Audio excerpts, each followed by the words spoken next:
بسم اللہ الرحمن الرحیم الصلاۃ والسلام علیکہ یا سیدی یا رسول اللہ وعلی آلک و اصحابک یا نور اللہ۔ درود خضری کا مشاہدہ۔ ایک بہن فرماتی ہیں کہ جب میں نے درود شریف کا سفر شروع کیا تو علم کی کمی کی وجہ سے صحیح سمجھ نہیں پا رہی تھی کہ کیسے چلوں اس رستے پر، کیسے درود شریف پڑھوں، کتنا پڑھوں، کس طریقے سے پڑھوں۔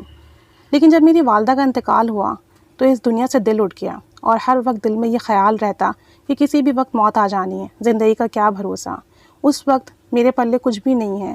میری والدہ درود شریف، درود تاج کثرت سے پڑھتی تھیں۔ مجھے درود تاج میری والدہ سے ملا، پھر مجھے درود خضری ملا۔ کہاں سے ملا یہ مجھے نہیں معلوم، بس درود خضری ملنے کی دیر تھی، اللہ تعالیٰ نے نوازنا شروع کر دیا۔ سفر پر مزید شوق سے چلنے لگی اور بھی زیادہ درود و سلام پڑھنے لگی۔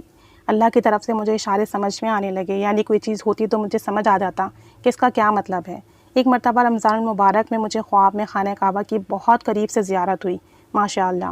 اس کے کچھ ہی دن بعد اس خواب کے کچھ ہی دن کے بعد میں نے ایک اور خواب دیکھا کہ مسجد نبوی شریف کا فرش ہے، بہت سارے نام وہاں لکھے ہوئے ہیں، اور میں اس میں اپنا نام تلاش کر رہی ہوں، اپنا نام ڈھونڈ رہی ہوں کہ میرا نام کہاں لکھا ہوا ہے۔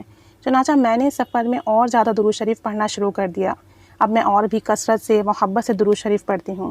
اب میں دیگر بہت سارے درود شریف کے سیغے ورد کرتی ہوں، یعنی شروع میں صرف درود تاج پڑھتی تھی جو کہ انہیں ان کی والدہ سے ملا تھا، اس کے بعد انہیں درود خضری کسی سے ملا، کس سے ملا ان کو نہیں پتہ۔ پہلے یہ صرف یہ 2 درود شریف پڑھتی تھیں، لیکن اب کہتی ہیں کہ اس سفر میں میں نے مزید سیغے درود شریف کے ورد کرنا شروع کر دیے ہیں۔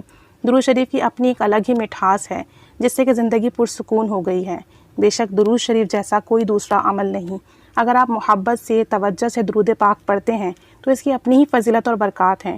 اگر آپ بے غرض ہو کر پڑھتے ہیں، آقا جان کی محبت میں پڑھتے ہیں درود و سلام، تو اس کا بہت ہی فیض ملتا ہے۔ اگر آپ کسی حاجات کے لیے نہیں پڑھ رہے ہیں، صرف اللہ کی رضا کے لیے پڑھ رہے ہیں، اللہ کے حکم کی تعمیل میں پڑھ رہے ہیں، نبی کریم صلی اللہ علیہ وآلہ وسلم کی محبت میں درود شریف پڑھ رہے ہیں کہ آقا جان کی قربت نصیب ہو، تو انشاءاللہ تعالیٰ اس کا بہت ہی فیض اور برکات ملیں گی۔ اللہ تعالیٰ سب کو پڑھنے کی توفیق عطا فرمائے، آمین بجاہ النبی الامین صلی اللہ علیہ محمد صلی اللہ علیہ وآلہ وسلم۔